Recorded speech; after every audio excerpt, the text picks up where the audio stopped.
Assalamualaikum warahmatullahi wabarakatuh. Dalam video kali ini saya akan membawakan skenario pembelajaran dengan tema pentingnya keberadaan pendidikan bagi meningkatkan perilaku positif dan menjadikan anak-anak yang berhasil baik di mata orang tua, guru, maupun masyarakat. Dengan salah satu karakter guru profesional, yaitu guru yang mampu menggunakan metode pembelajaran yang variatif serta mampu menyiapkan model pembelajaran.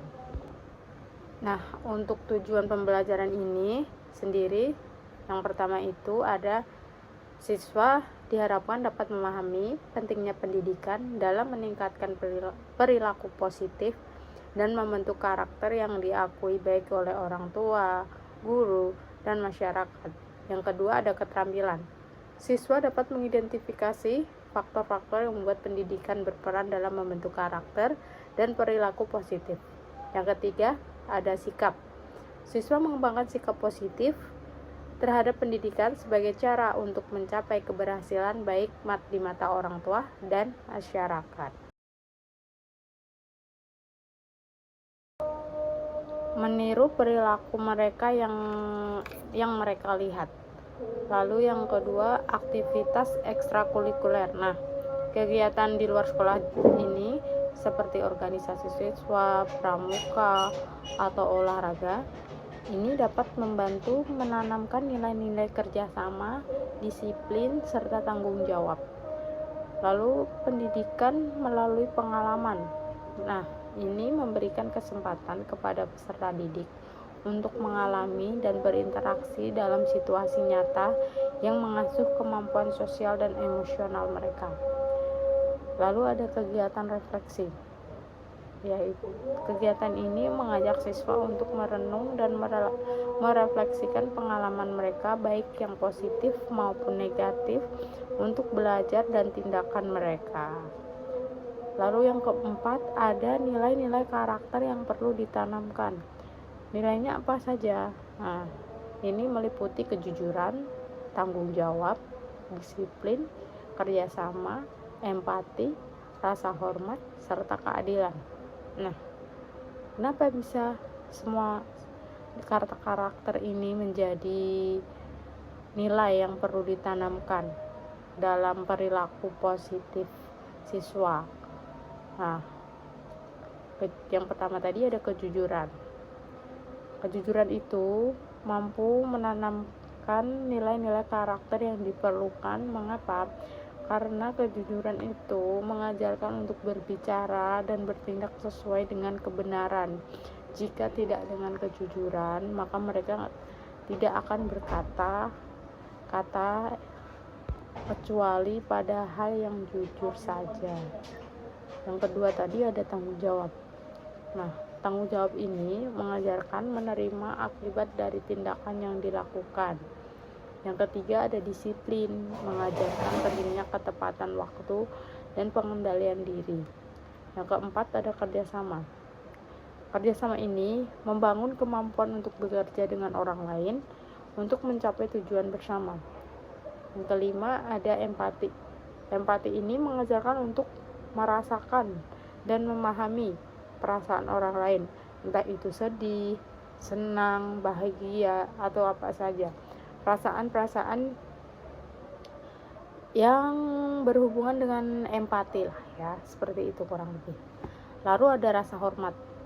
Rasa hormat ini menghargai perbedaan dan menunjukkan sikap sopan santun. Entah itu beda agama, beda warna kulit, beda bahasa, beda pulau, semua itu sama saja. Kita harus menunjukkan rasa hormat itu dan menghargai perbedaan. Lalu yang terakhir ada keadilan. Nah, keadilan ini mengajarkan untuk bersikap adil dan tidak diskriminatif. Lalu ada yang kelima, peran guru dalam pembentukan karakter. Guru itu juga mampu sebagai peran dalam siswa atau seseorang membentuk karakternya. Nah, apa sih alasannya?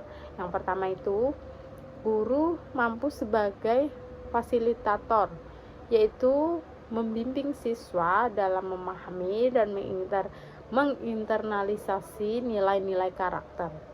Yang kedua, guru mampu sebagai dalam bentuk teladan. Nah, kenapa?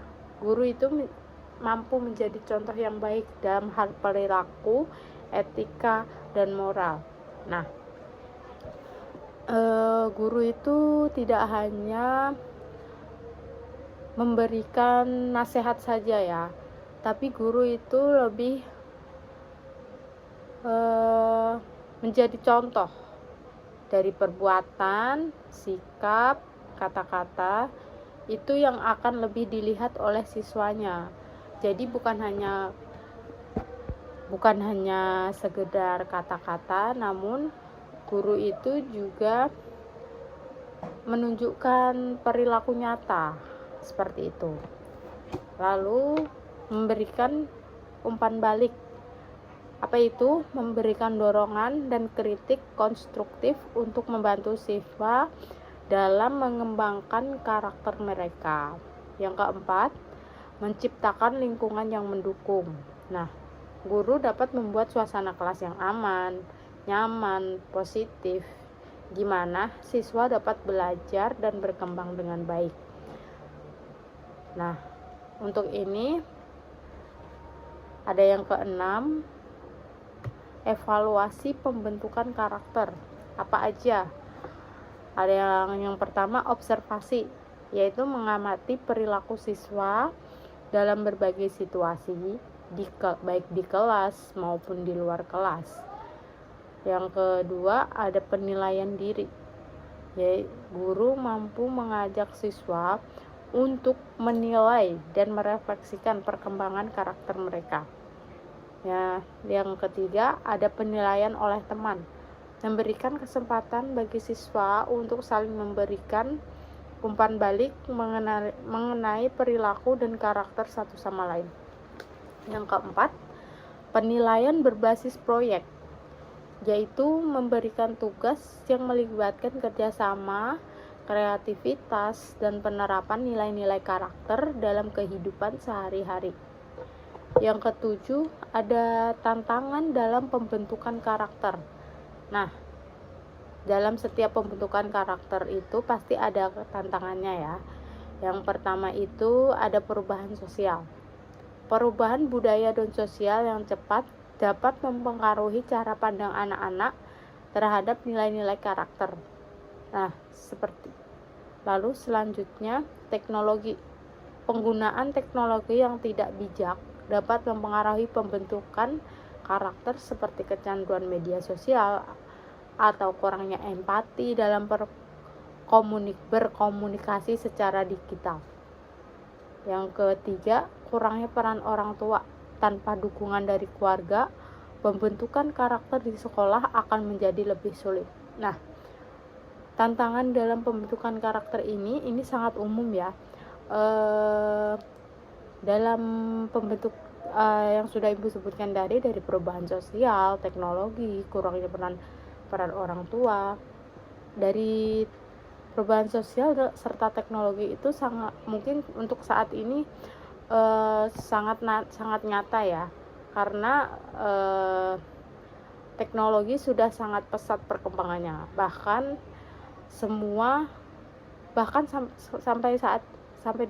sampai sekarang ini anak-anak pun yang duduk di sekolah dasar sudah memegang gadget.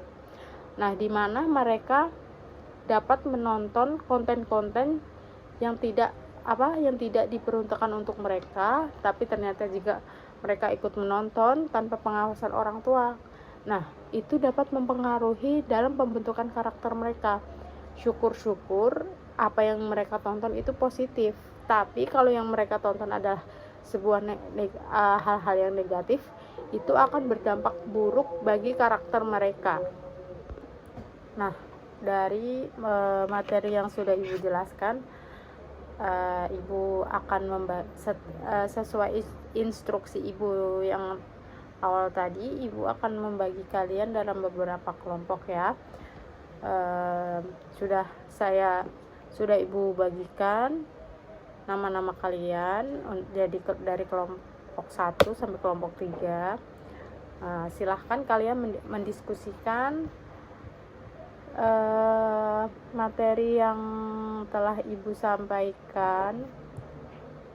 Materinya yang pertama adalah untuk kelompok yang pertama itu apa sih peran keluarga dalam pembentukan karakter? Sebutkan apa saja. Lalu kelompok yang kedua itu apa peran masyarakat dalam pembentukan karakter? Yang ketiga, kelompok 3, pendidikan karakter di sekolah itu apa aja? Nah, silahkan kalian diskusikan. Ibu akan memberikan waktu 15 menit. Setelah itu setiap kelompok boleh mengemukakan pendapatnya. Seperti itu ya.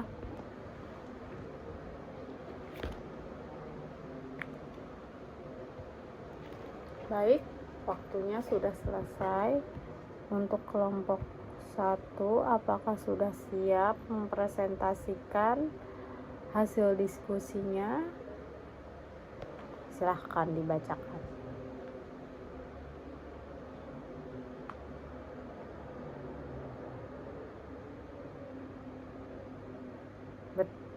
Betul sekali. Peran macam-macam peran keluarga dalam pembentukan karakter yang seperti disebutkan tadi, ada lingkungan rumah yang kondusif, yaitu keluarga adalah tempat pertama di mana anak-anak belajar dan menyerap nilai-nilai.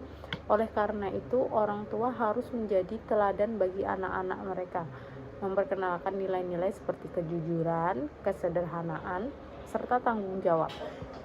Serta tadi yang sudah disebutkan adalah pendidikan moral dan etika di rumah.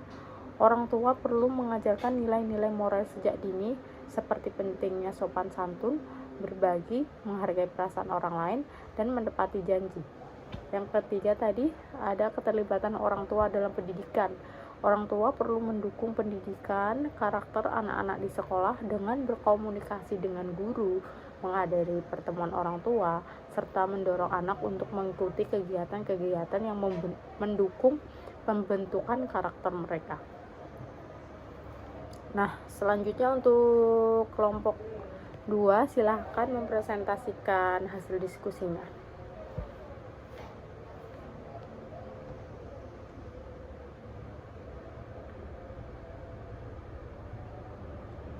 Ya, betul. Lingkungan peran masyarakat dalam pembentukan karakter itu ada lingkungan sosial yang mendukung, yaitu masyarakat memiliki peran besar dalam mendukung pembentukan karakter individu, organisasi sosial, lembaga masyarakat, serta lingkungan sekitar dapat memberikan dampak positif melalui program pendidikan atau kegiatan sosial yang membangun karakter.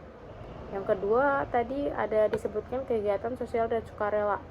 Apa sih kegiatan sosial dan sukarela itu? Kegiatan sosial seperti kerja bakti, penggalangan dana, atau kegiatan lainnya mengajarkan rasa empati, solidaritas, dan kepedulian terhadap sesama. Ini dapat membentuk sikap tanggung jawab dan kasih sayang terhadap orang lain. Lalu untuk kelompok 3, silahkan mempresentasikan hasil diskusinya.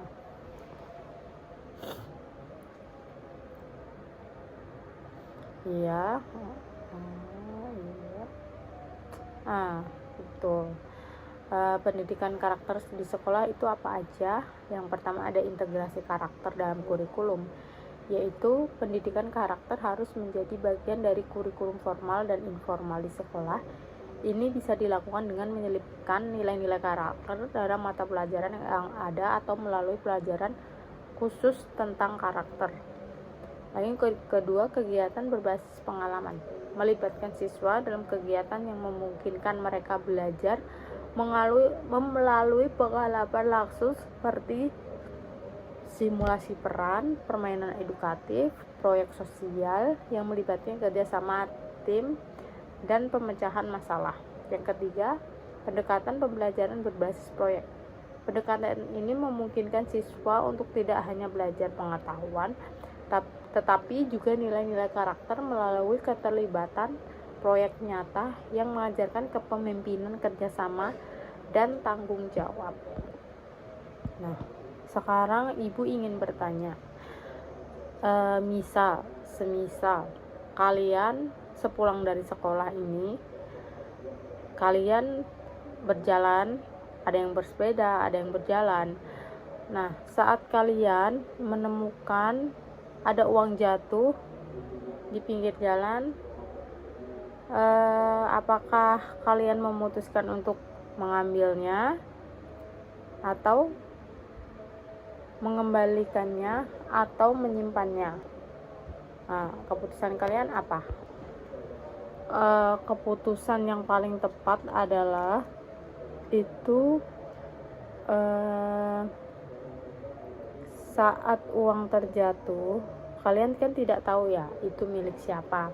Nah, karena posisinya di jalan, jadi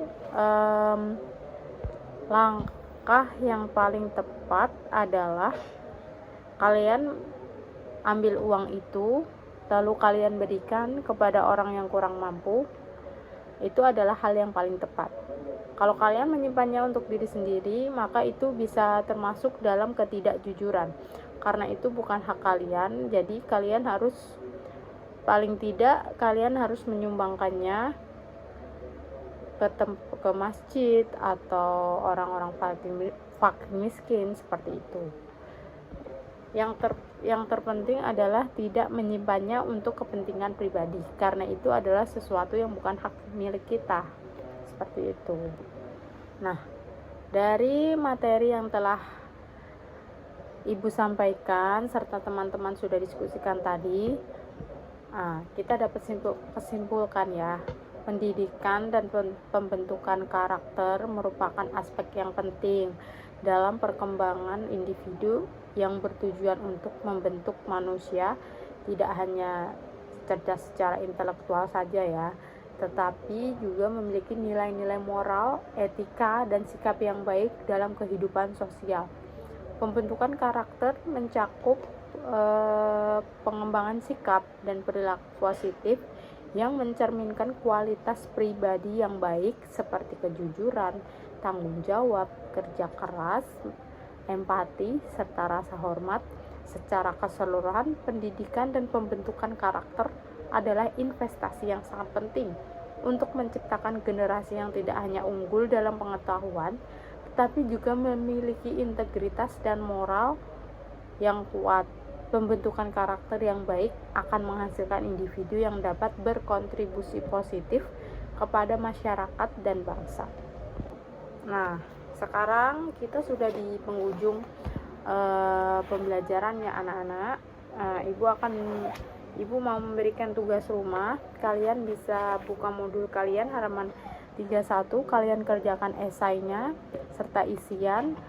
Minggu depan akan kita bahas secara bersama-sama ya. Nah, sekarang kalian boleh berkemas-kemas dan rapi-rapi. Nah, sebelum kita pulang dan menutup pelajaran hari ini, baiknya kita berdoa dulu terlebih dahulu. Berdoa dimulai. Selesai. Terima kasih anak-anak sudah mengikuti pelajaran Ibu dengan baik. Sampai jumpa di lain waktu. Wassalamualaikum warahmatullahi wabarakatuh.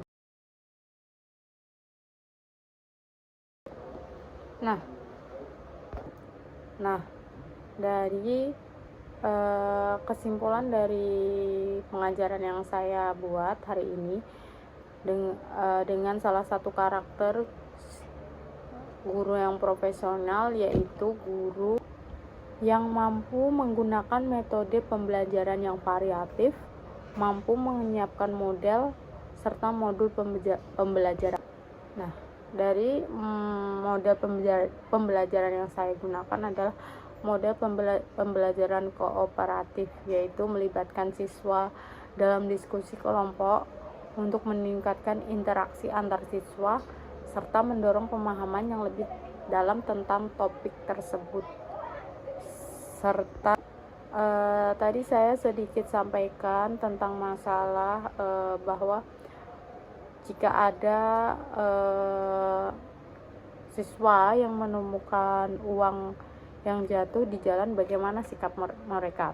Nah, itu merupakan pembelajaran berbasis masalah atau problem based learning, yaitu di mana siswa diberi studi kasus yang mengharuskan mereka berpikir kritis tentang bagaimana